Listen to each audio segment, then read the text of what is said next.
بسم اللہ الرحمن الرحیم۔ ناظرین کرام، تفسیر القرآن کے پروگرام کے ساتھ حاضر خدمت ہیں۔ آج ہم انشاءاللہ العزیز 17 پارہ کا مضامین اور خلاصہ آپ کے سامنے رکھیں گے۔ 17 پارے کا آغاز ہوتا ہے اقترب للناس حسابهم وهم فی غفلۃ معرضون۔ فرمایا کہ لوگوں کو پتہ ہی نہیں کہ ان کا حساب قریب ہے اور وہ غفلت میں سوئے ہوئے ہیں۔ ناظرین کرام، رب العالمین نے اس میں توحید کا ذکر کرتے ہوئے فرمایا لو کان فیہما آلہۃ الا اللہ لفسدتا، کہ اگر اس کائنات میں دو خدا ہوتے تو کبھی بھی یہ کائنات اپنے نظام احسن کے ساتھ نہ چل رہی ہوتی۔ کائنات کا چلنا اس بات کی طرف اشارہ کرتا ہے کہ اس کو چلانے والی ایک ذات ہے۔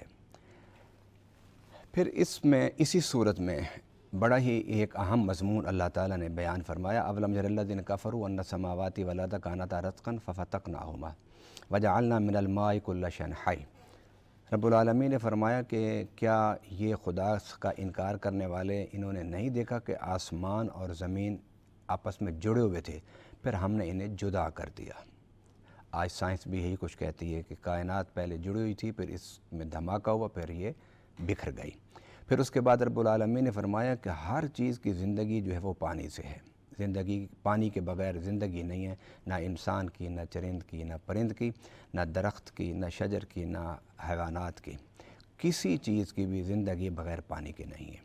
اس کے بعد اللہ تعالیٰ نے پھر ارشاد فرمایا حضرت ابراہیم علیہ السلام کے واقعے کو، اور وہ کیا واقعہ ہے، اس میں ایک نیا پہلو بیان فرمایا کہ جب انہوں نے دیکھا کہ ان کے بت خانے میں بت جو ہیں وہ کوئی بھی سالم نہیں ہے، ٹوٹ پھوٹ کا شکار ہیں، تو انہوں نے کہا کہ یہ یقیناً اس نے کیا ہوگا یقال لہ ابراہیم، جس کو ابراہیم کہتے ہیں، کیونکہ ہم ابراہیم سے سنتے رہتے ہیں کہ وہ ہماری معبودوں کے خلاف باتیں کرتا رہتا ہے۔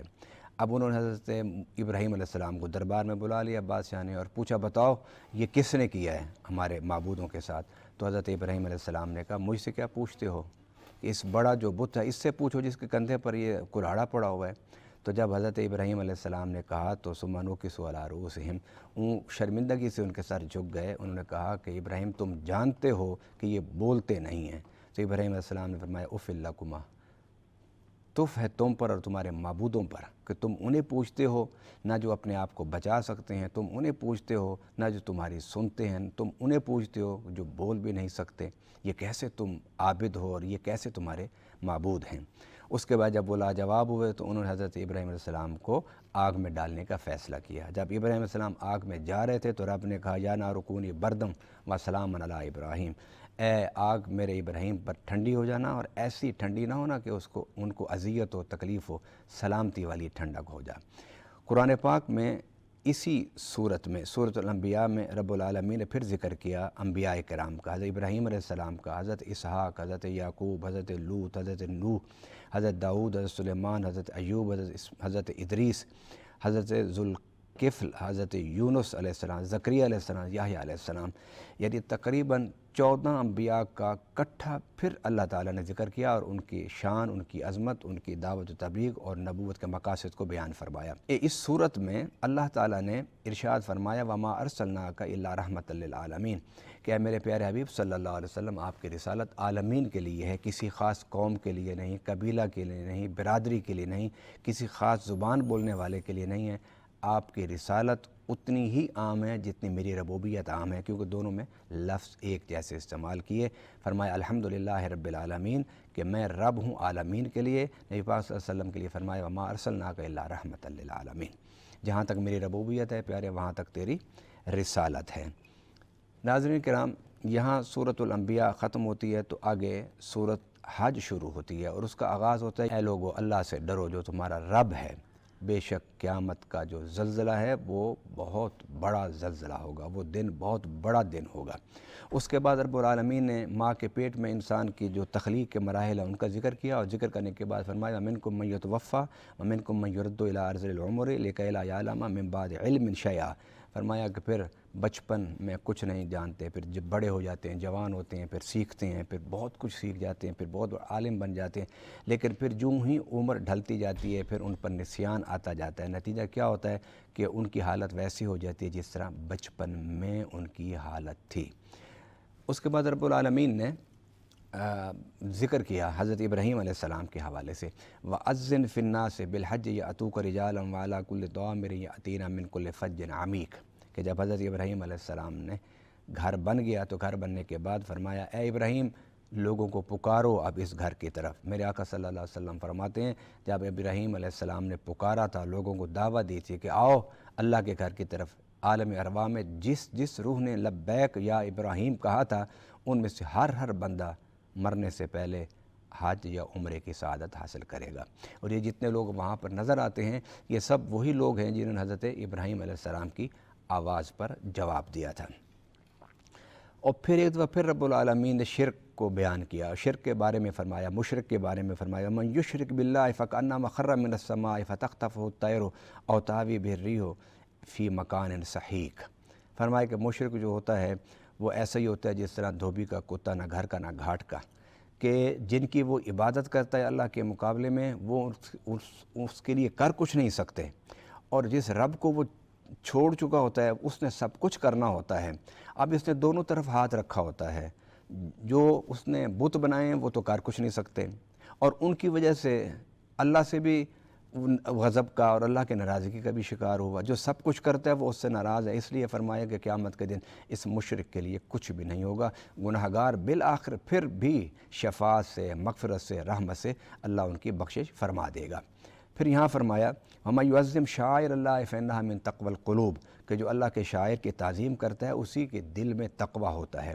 پھر قربانی کے مسائل بیان کرتے ہوئے رب العالمین نے جو بہت بنیادی بات بیان کی ہم اس کا ذکر کر دیتے ہیں۔ فرمایا لَن يَنَالَ اللَّهَ لُحُومُهَا وَلَا دِمَاؤُهَا وَلَٰكِن يَنَالُهُ التَّقْوَىٰ مِنكُمْ، کہ اللہ کے پاس نہ جاتا ہے خون، نہ اللہ کے پاس جاتا ہے گوشت، اللہ تعالیٰ کے پاس تمہاری نیتیں جاتی ہیں، اللہ تمہارے تقوی کو دیکھتا ہے، اللہ تعالیٰ تمہارے ارادوں کو دیکھتا ہے۔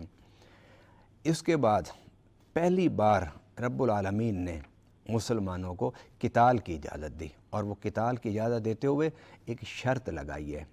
سبحان اللہ، اگر آپ اس شرط کو سمجھ جائیں گے تو اسلام کا سارا فلسفہ جہاد و قتال آپ کو سمجھ آ جائے گا، اور آپ یہ کہنے پر مجبور ہو جائیں گے کہ اسلام کا کوئی حکم بھی انسانیت کے منفعت سے خالی نہیں ہے۔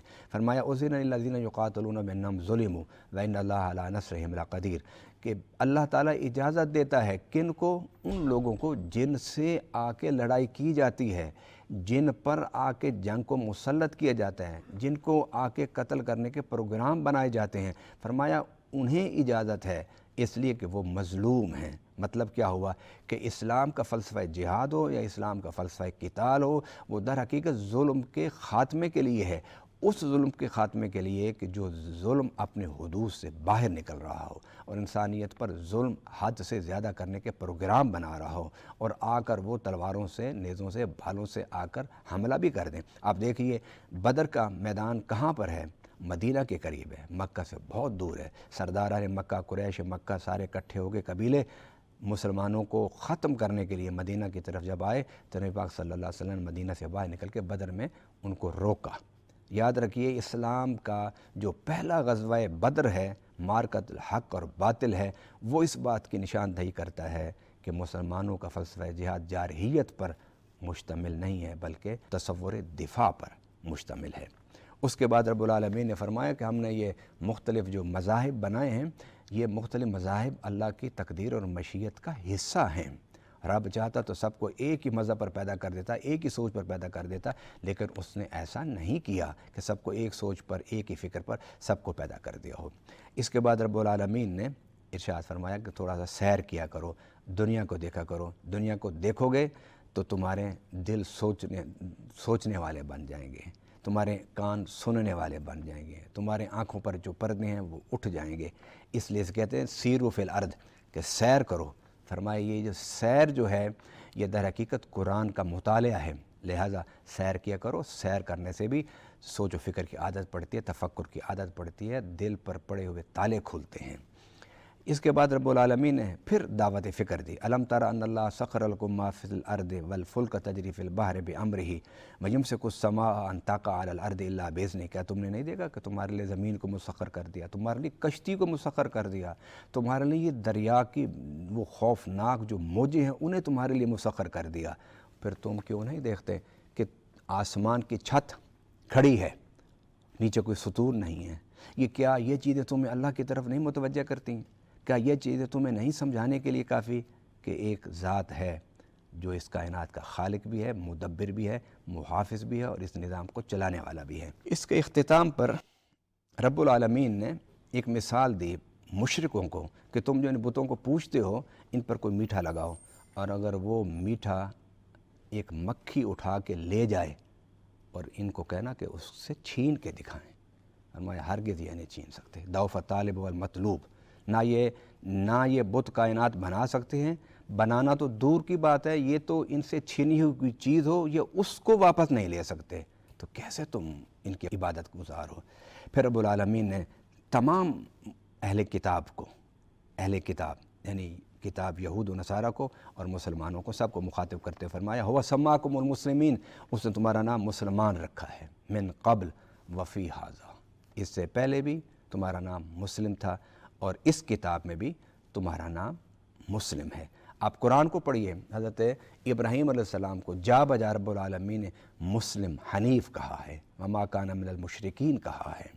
گویا اسلام کا معنی ہوتا ہے اطاعت، اسلام کا معنی ہوتا ہے اپنے سر کو جھکا دینا، اسلام کا معنی ہوتا ہے اللہ کی بندگی اختیار کر لینا۔